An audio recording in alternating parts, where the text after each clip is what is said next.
All right, everybody, it's finally happening. The number one most requested video, which is going to be doing valve checks with the motor in the car or bike. So this mainly applies to Gen 1. I'm not 100% sure what the major differences are with the frame for Gen 2, but for Gen 1, we're going to go over that right now. So tools, a couple screwdrivers for prying, you'll see that later, M10, and various sockets, spark plug sockets, that's going to come in handy, and some Allen keys. So, and then obviously manual, and then you're also going to need another tool. Let's see, where is it at? Here we go. This specifically for checking clearances.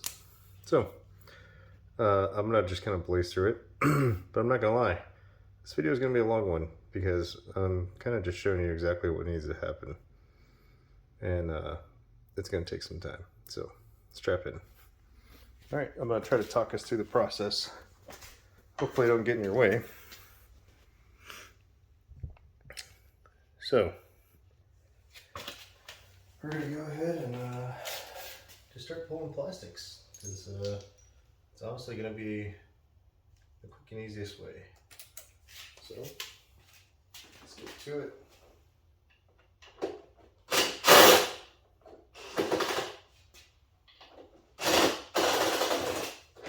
couple of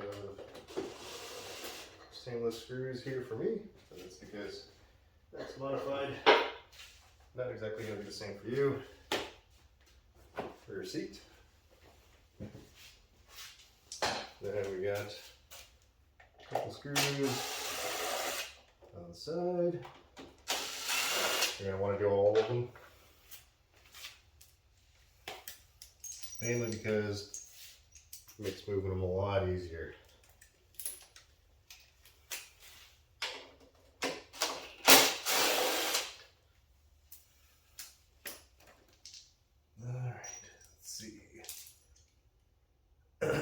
I can usually get this done pretty quickly, but definitely is a process. I'm not gonna lie to you, but once you get it down, it's not bad. A couple of 10 mils on the side of the tank. That's specifically for where the front seat hooks into. And then just getting the rest of the screws at the side here on the other side. Now, what we're going to do, let me get these, I'll get that later. Okay, so, tricky part here. We need to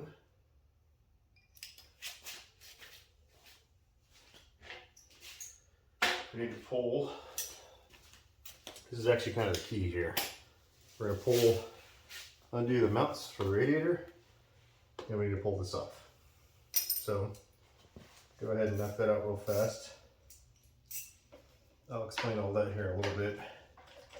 It'll make sense. But moving the radiator forward helps a lot, just because you can kind of make it to where you can gain access to the exhaust side of the valves without really having to, fight anything. But the thing is you don't have to actually remove the radiator all the way.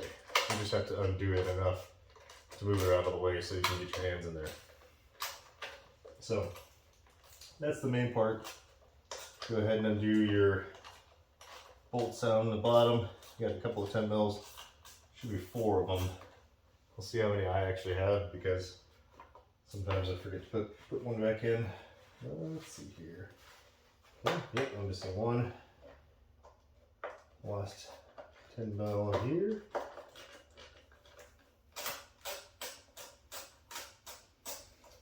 I gotta pull these off too. These are in the way. Okay, so 3 of those. Got 2 in the front right here and here.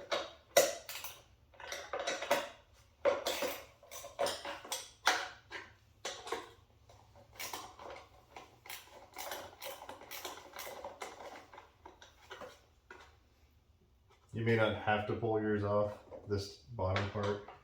I kind of do, just because I need to take my crash bar off. It kind of gets in the way a little bit.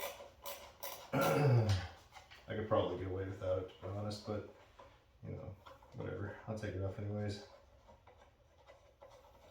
Okay. There's that one. One last one here.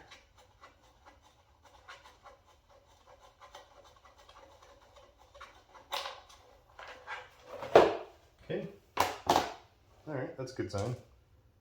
A little bit of residual oil from before, but you know, that's no big deal. I'm happy with that. Okay, so, alright. Next part, we're going to undo the radiator. There is 4 mounting nuts. I don't know if I can get it to it with these. Yep. Okay, so, right there. Keep in mind, this is a 2nd gen shield, so may not look the same as yours if you have a 1st gen, because I put a 2nd gen on my 1st gen. 1 nut, 2 nut, 3 nut, 4. All right.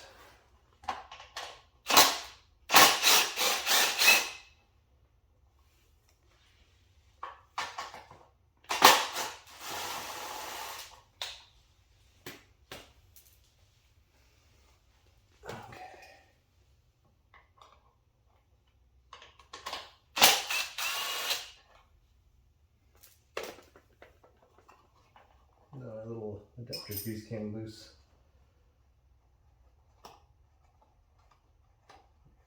Just take that back up. All right.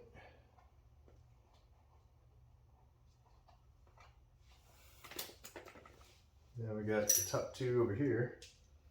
Then I'll show you how much clearance this actually makes. Makes a big difference.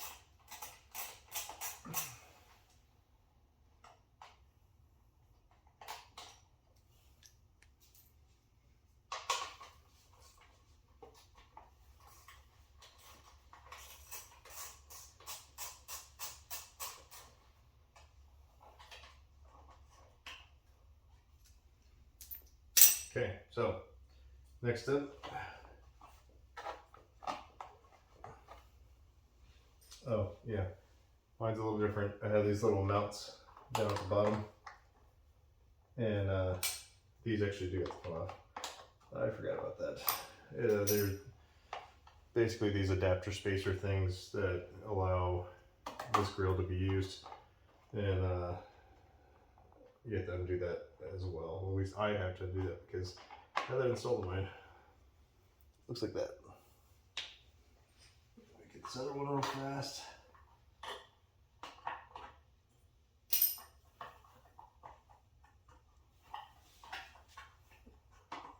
Okay. It's only 2 on the bottom for me.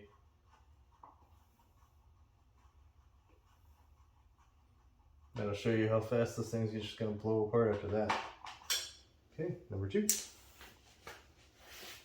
Okay, that's the main part, but watch. See how much room you get? A lot more. Okay, now onward to the rest. One screw at the base. And then from here, this is where the Allen wrenches come in place. You have 2. I'll show you real quick. 2 screws here. Allens. These are dress-up Allens. Some of them. That's a real one, real one, real one.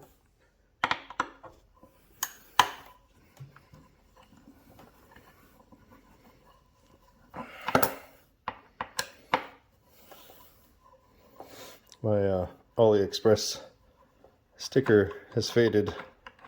I'm waiting on a new one to come in. Uno.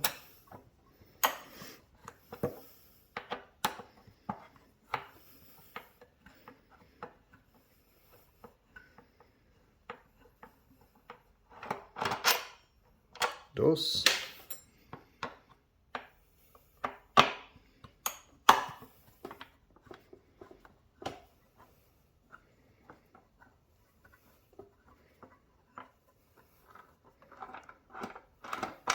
Tres.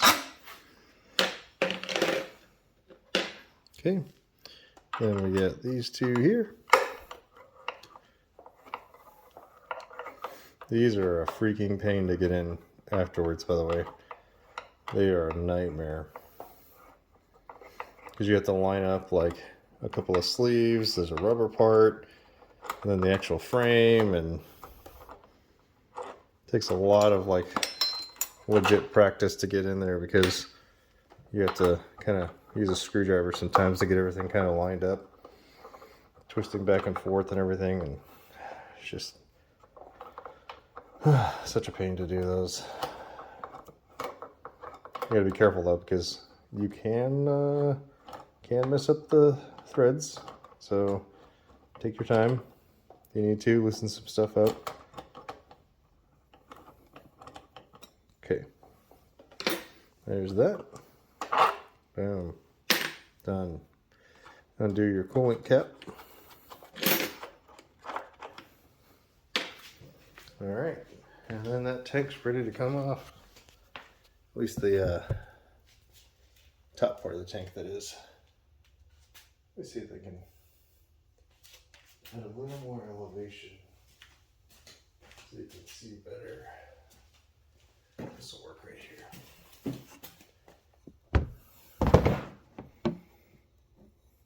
Cool. Alright, so I have a bolt here.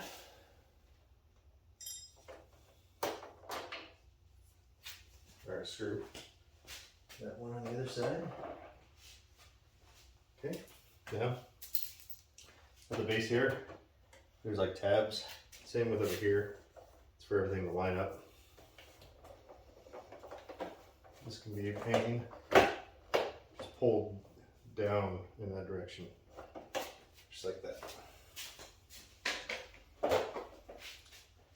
Then for this part, hands here, you're going to grab here, pull outward, and then back. Oh, I need to undo fuel cap. One sec.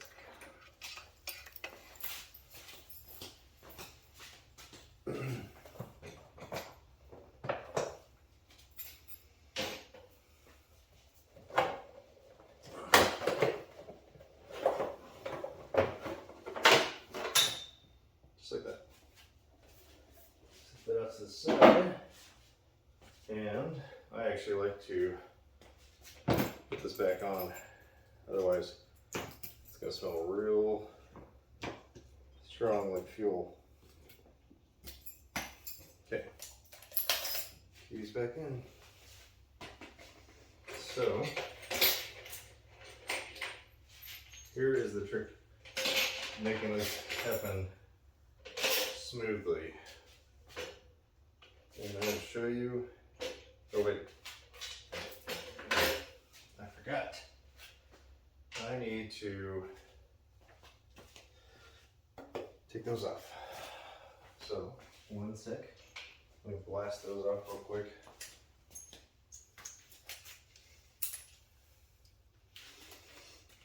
Tape them on the side of here.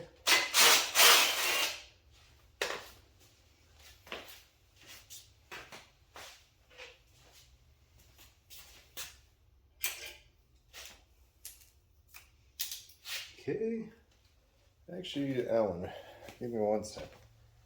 Oh, wait, right here.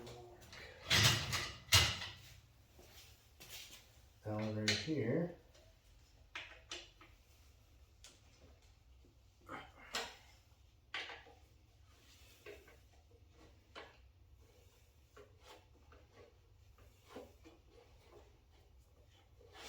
Again, you may not have to take yours off. Kind of depends on your setup. Okay. Now reverse for me on the other side. And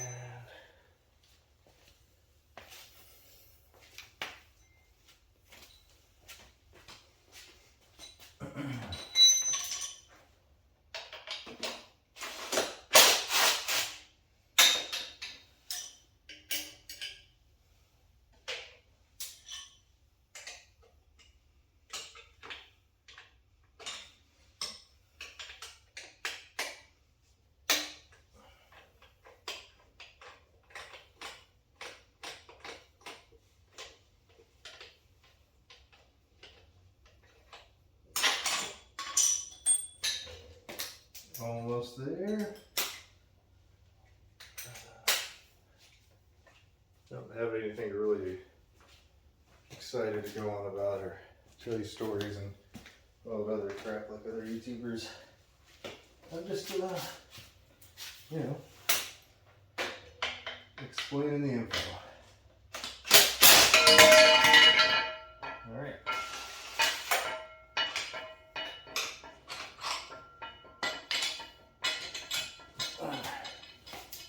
That was meant to happen. Yeah. I knew that was gonna happen. Waited the whole time. Okay. So the next part gets a little tricky. I'll show you real fast.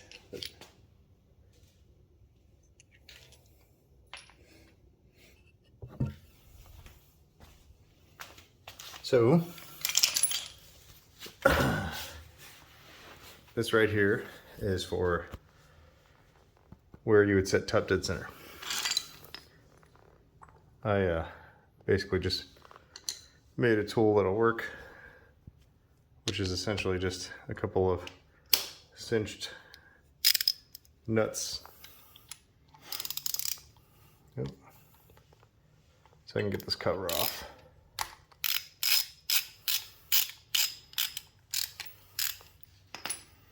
It is normal for oil to leak out of here, so don't be surprised because there's oil in there. Okay.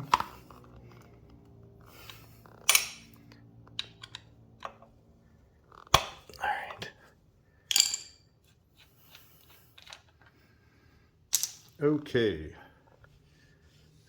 I don't have the socket for inside of there, so I need to set you down and go get it real quick.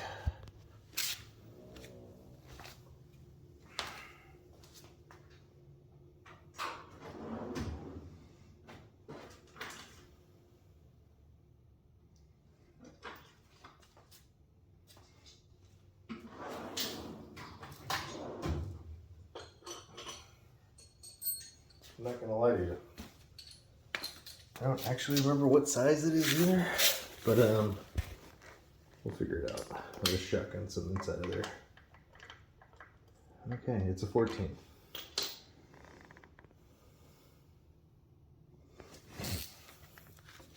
Okay, I typically turn counterclockwise. Sorry about that. All right. So I usually turn counterclockwise, and I'm going to show you. See that mark right there? That's the indicator, right? So we're going to turn it. Okay, that's normal. It's going to start getting really tight. You want to go nice and slow. I can feel some resistance. That's the piston making its way up. Okay, we're getting close, I think. All right, so that arrow is the indication of which way you need to turn. There's a T. That line right there.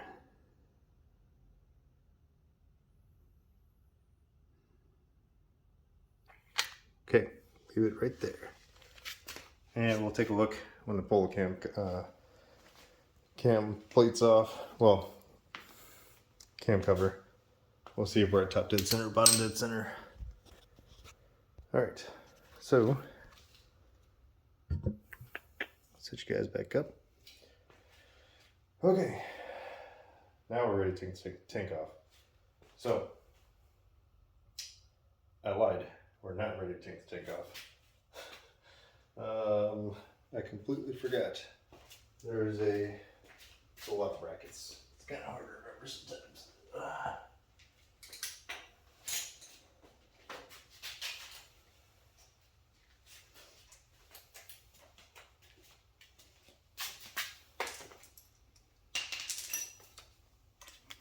Okay. Almost ready to tank. we have that one there, that one there, then we have this ECU clip.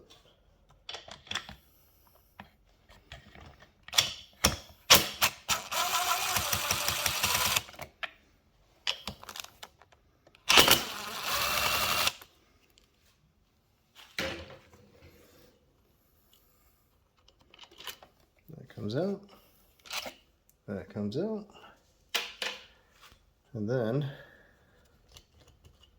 this bracket slides under, just like that. All right, with this, take here.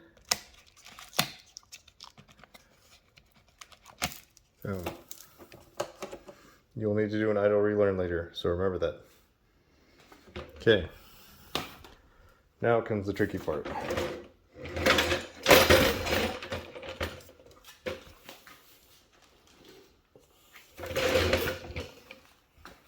I like to use my stool. We got my tank here. And I'm gonna see how best I can set you up.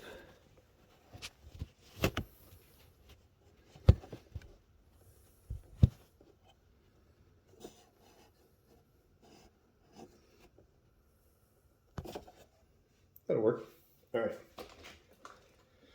So there is one connector underneath here. That is for the fuel sending unit and the fuel pump. So you'll need to make sure you get that. Lift up.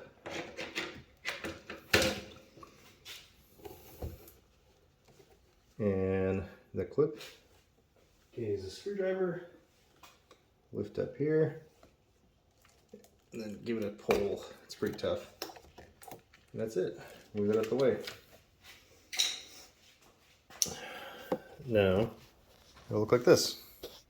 Now it looks different because I have a different spark plug and I have evap delete, which typically goes there. But this is kind of what we're working with right here.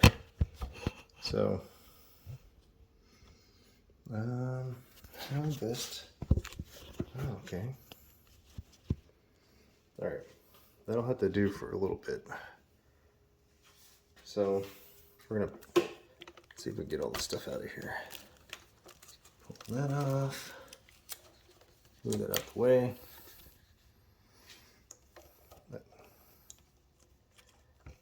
Okay. Need to undo my catch can hoses.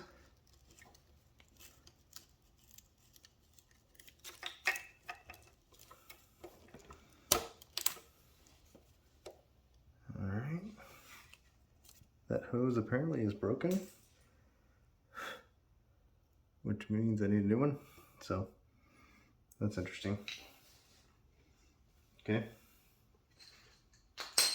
And then we need to undo these. So those are 10 mils. Get those knocked off real fast.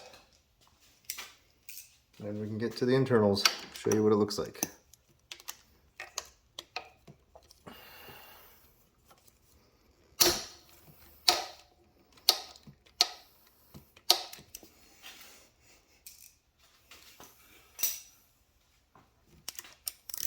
I'm going to use a ratcheting wrench for some of these. Depending on the mileage that you have on your valve cover gasket, you might not need to replace it. I've reused them plenty of times. Just make sure that you don't go crazy when you take them off. That way you don't tear them up. And sometimes I'll use a little bit of gasket maker along the edge to kind of help hold them in place. So, got these flanged rubber seals. Make sure you get that off.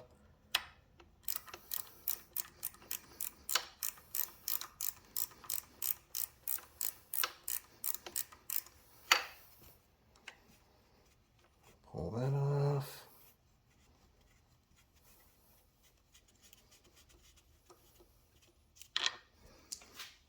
Okay. And got two more in the front here.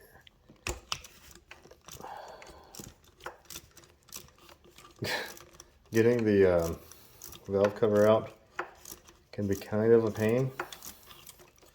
So don't be surprised if that does take a little bit of time to do. It's not exactly ideal. There's not a lot of space. I imagine on the second gen, it's probably a little harder to do, to be honest. I think it's more narrow in this area, if I remember correctly.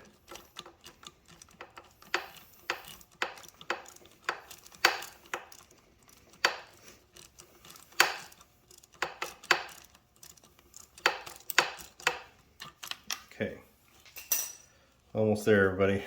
At least to the main goods. Okay, that comes out.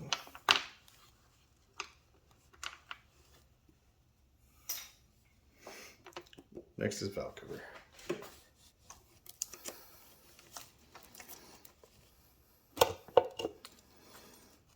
Okay, gotta fight all your wires. Get out of here, injector harness.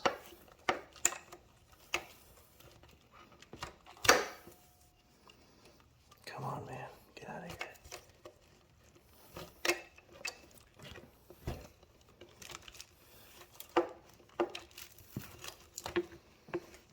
All right, almost there.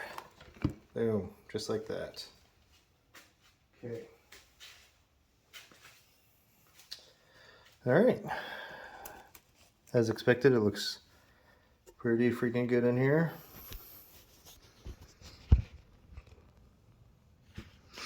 Now, cam tensioner, I have a manual one. If you have to adjust your cams and you're taking, or your shims, your cams are gonna have to come out. And in order for you to do that, you're gonna have to take your tensioner off. So it's a little bit different, but for yours, 1, 2, 8 mils, pop that out, you'll lose tension on the chain. This part's important though. I cannot stress this enough. When you set your timing, make sure your tensioner's in, because if you don't, there's enough slack to where you will jump teeth. All right, let's talk about top dead center. So we know on the other side, we checked, that looked good. So let's look over here. Cam markers right there. See how those are lined up pointing towards each other? That's pretty good. You can see that way out of adjustment sometimes.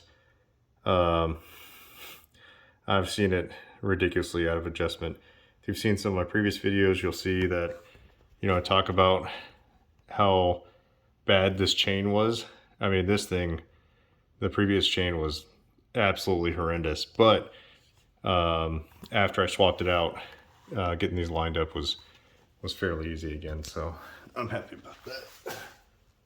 Okay, so let's check. Intake side, exhaust side.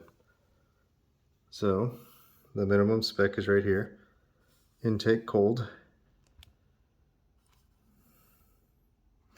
So I'm going to go ahead and get that lined up, and we're going to check it. If I can get this positioned again. That'll work right there. So the reason why you want to check this is because if the clearances are too tight, what can end up happening is you can have a valve that hangs open, for example. You can lose compression that way. That'll generally result in issues with trying to start up and make things difficult. So the spec for me is 0.08 to 0.12 millimeter. So I'm going to find something that falls within that range. Let's see here.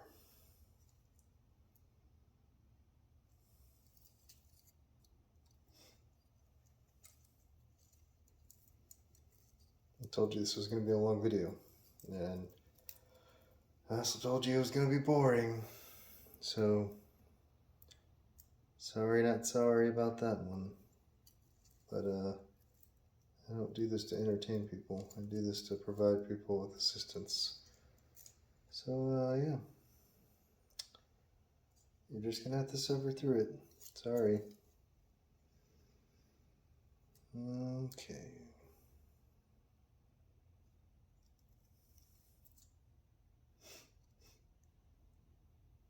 All right, let's try.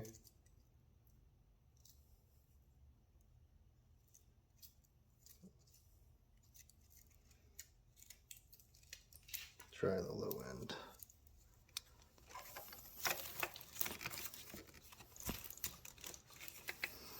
Gonna take it, then you're gonna slip it under the valve. And you're gonna know it's in position because, let me pull my ejector clip.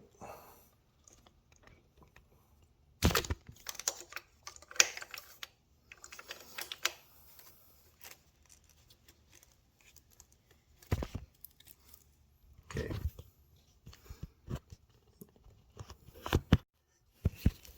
You're gonna know it's in position because you should be able to slide it through, and you're almost gonna feel a metal on metal as it goes in. And the idea is these are thin sheets of metal designed specifically for measuring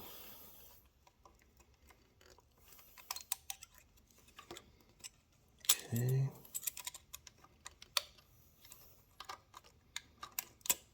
All right, well, that doesn't fit.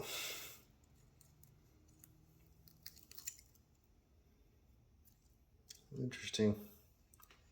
I wonder if that's really tight or if I'm just using the wrong shim size. Let's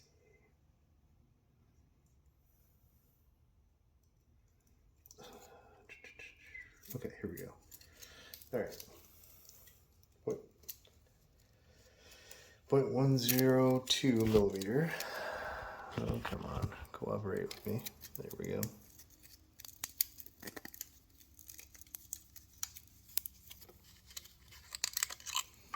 Now you'll know because it'll slide in. You'll feel some drag. If you can go in, that means the clearance is wider than your shim, and you can check the next size to see.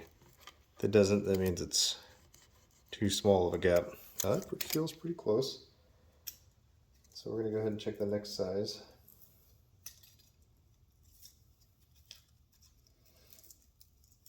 Now the whole point is to make sure there's enough clearance.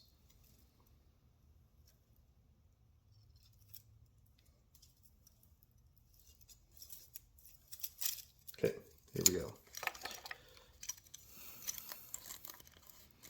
All right, so that's what I got right there. 0.005 or 0.127, which is at the high end of the spec. But these are the old specs. There is new specs, I believe, which puts this in a good spot in terms of what it's supposed to be. It was updated in like the 2nd gen specs, which is what I used for the last time. Okay, let's check this one right here.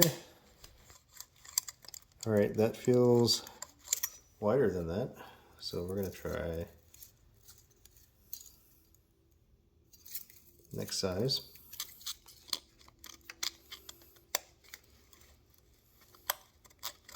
Yep, that's the right one. It's a 0.152. So I'm gonna get something real quick and write these down because I may need to double check. I might have to do some math.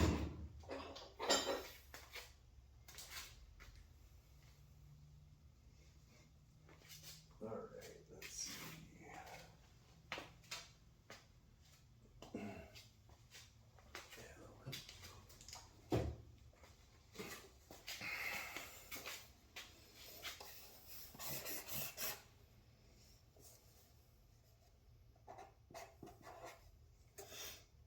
Bear with me, guys. I'm gonna put you on pause. All right, we're back. Sorry about that. Okay, so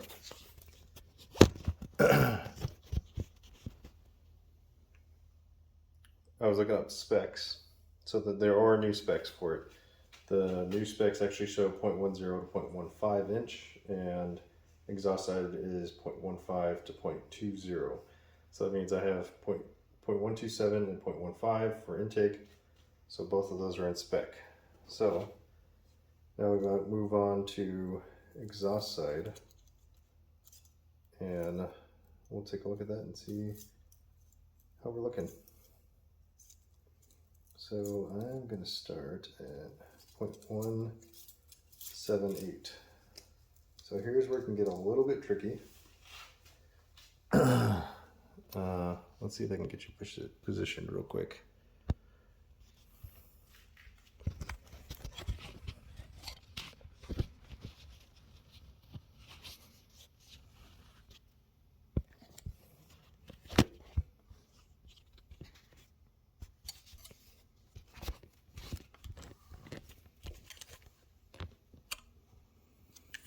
All right, that's gonna have to do. So we're gonna have room back here, and right over here and over here is where we need to check. There's a little cam.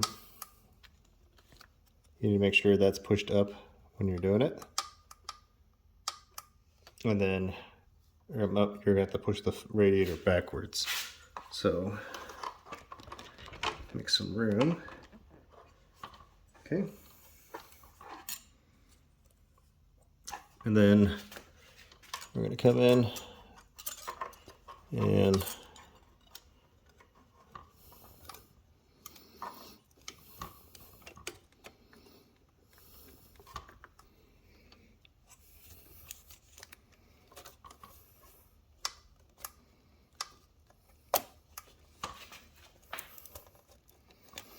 oh yeah, yep. So that's 0.17. That one's good. And checking my other one. This one's a little bit easier. That one's about the same. So that means all four of these are in spec. So what does this mean if it's not in spec? What are you gonna have to do? That's gonna be a tricky part, because that's the reason why you're watching this video, because you need to know what to do outside of that, right? So ignore the fact that this is a 10 mil. I'm gonna grab this real quick, make my life a little easier. There's eight bolts on here, okay? These are all 8 mils. That's supposed to be an 8 mil. I got a 10 mil. The threads in the head are kind of, they are kind of weak. So be careful with that, because you can very easily strip those threads.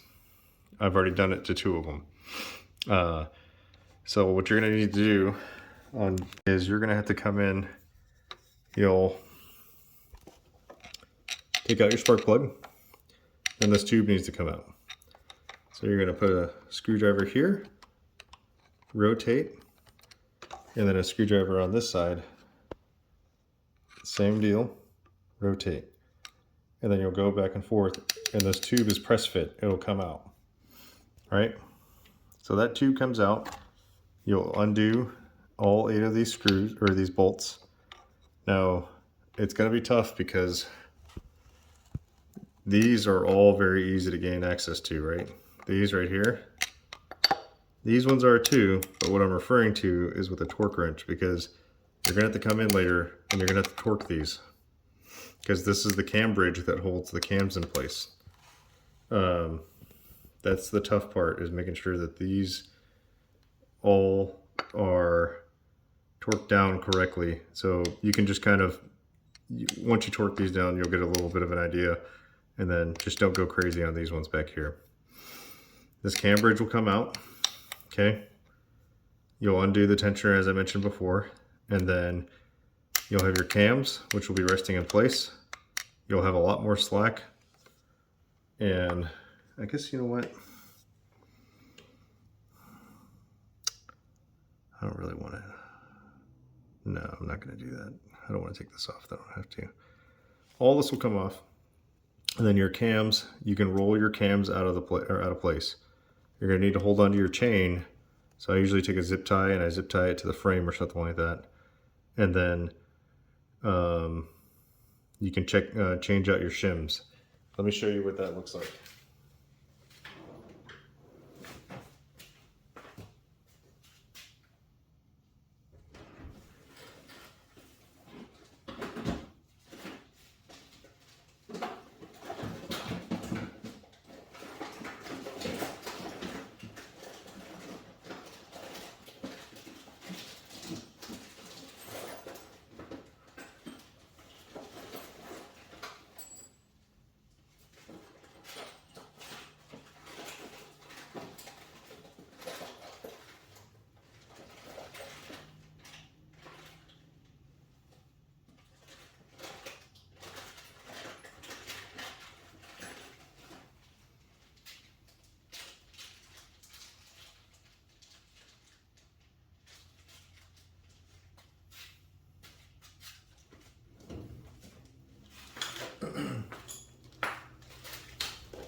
Sorry about that.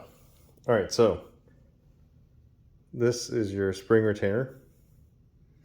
Now the valve stem comes through here. Then you have a couple of keepers that are inside of here. And what happens is you have these small metal flat discs. And these are all, let's see what this is. They're labeled and they're numbered. So that one's a 1.80, and then that falls inside of there just like that. I use a magnet and I pluck them out of there. And if you have too much clearance, you're going to need a larger shim. So you'll pull out your old shim and you're going to use a pair of calipers. You'll measure that shim, which will tell you the size of that shim. And then you go to the internet. You can type it in because there's plenty of websites for it.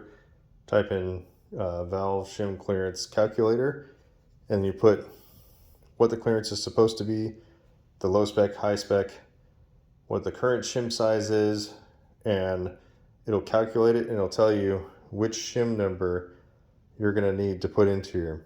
Once you do that, you can go through, grab your shim, reinstall everything, and you're going to have to go through again and check the clearance to make sure it's in spec. It's not too terribly difficult, but it can, be a bit of a pain because if you've never done it before, it does require, a little bit of math. So again, just a reminder: if the clearance is too tight, that means you need a smaller shim. The clearance is the opposite of that, too loose, you need a larger shim. That larger shim to compensate and take up some of that space. So, so you remove this tube, cam bridge comes off, both cams can come out, and you always install the exhaust cam first, okay? All the slack is on the intake side. And then what happens is the tensioner has an arm in here, and when the tensioner goes in, it moves the arm this way and it takes up tension on the chain. So make sure you always pull the slack up on this side and you install this cam first to hold it in place. Now what I have found, the easiest way to do this, you take this cam when you're installing it, or when you put it in, you're going to kind of put it in at a slight angle, and then as you're putting it in order to take up tension, you're kind of rolling it into place. That way you can get your cam gears lined up. It may take a little bit of practice for you to do it. You may have to do it a couple of times, but it can be done. Obviously, you don't want to drop anything in this hole, so be careful with that. If you do, you might be able to fish it out with a magnet. If not, you might have to pull this case off in order to get to it, because that's all the way down to your crankcase, and that's a bad date that goes and gets everything ground up. So after that, reinstall all this, the cam bridge, torque it down, and then go through here, reinstall your tensioner, make sure everything is lined up here, and then you're going to go to the crank, which is a 14 mil, and you're going to rotate it. Again, reminder, counterclockwise, rotate it 2 complete cycles. And the reason why you do that is because the first cycle brings the piston down to bottom dead center, and then the second one brings it back to top dead center. Now you can do 4 if you want to, but the goal is to do 2 full rotations, line up the crank mark, come back, and then verify the timing marks between the 2 cams, because that's going to tell you if you're a tooth off or not. Now, what I can tell you is that I have started it being a tooth off before. It ran like crap, but it started and it didn't kill itself, so that's good. Anything more than that though, I imagine you'd probably kiss some valves, and then that would be the end of that engine. So be careful with that part. While you're in there, inspect everything. What I'm going to tell you to do is that right there, that's an oil jet. There's 4 of them. Those can be very easily clogged. Inspect your cams, right? I don't have any weird, unusual grooving. Those look great, especially considering the mileage. And that looks good too. When you take your cam bridge off, there's the other one. See how it's marked with green? When you take your cam bridge off, get a piece of wire that's that diameter. You're going to run it through there and clean out any gunk that might be inside of those. And then blow it out with an air compressor or something, right? Clean all that up, because you want to make sure you got plenty of oil, because I've seen plenty of photos and videos of people with cams that are just chewed up, and it's mainly because they have clogged oil jets or they're not doing quality oil. This thing is 25,000 over, I think 24,500 now. And I mean, as I continue to say, it looks like a brand new freaking engine on the inside, and I get it. I did a whole bunch of work recently to it. But I mean, like those cams, for example, those are the OEM cams. That's OEM cam bridge. You know what I mean? Everything still looks fantastic inside of here, and a lot of that's because quality oil and doing oil changes like you're supposed to. So that's the #1 maintenance you can do. After that, slap everything back together in reverse order what you just did. Once you get all that stuff installed, and do an idle relearn. You won't even need to pull a fuse or anything. You'll start the bike, don't touch the throttle, let it idle for 15 minutes, turn it off, and then after that you can turn it on again. You should be good to go. So that's pretty much the gist of it. I know I didn't go through the whole process of taking all this stuff off, but I don't really need to, and to be honest, it's not something I enjoy doing if I don't need to. So I feel no need to do it at this moment. Maybe in the future, if I end up having to, I can do an update and kind of walk through that portion. If you have any questions, definitely feel free to ask. But that's pretty much it. All that space is kind of what you're dealing with. And while you're at it, I would change your spark plug and maybe some of these other seals. These are, if you have high mileage, that's a seal, for example, change that out. And make sure you don't pinch any wires when you go to put the cam cover back on. And then, as I've discussed in many times before, check your timing tensioner, because those pins are known to break. And I've had 2 of them. I've seen a couple other people have had the same issue. Check those tensioners and make sure there's no major issues with them. All right, there's the coil setup again. I'm gonna do an update on that hopefully pretty soon. That'll be another video though. This one's already gone long enough. Anyways, that's all I got for now. As always, just hit me up, let me know if you have questions. And sorry this took so long, but you know, you guys kind of asked for it, and now you get to deal with, you know, my really monotone, boring voice with literally 0 music. So have fun with that. Hopefully you don't fall asleep watching this. All right.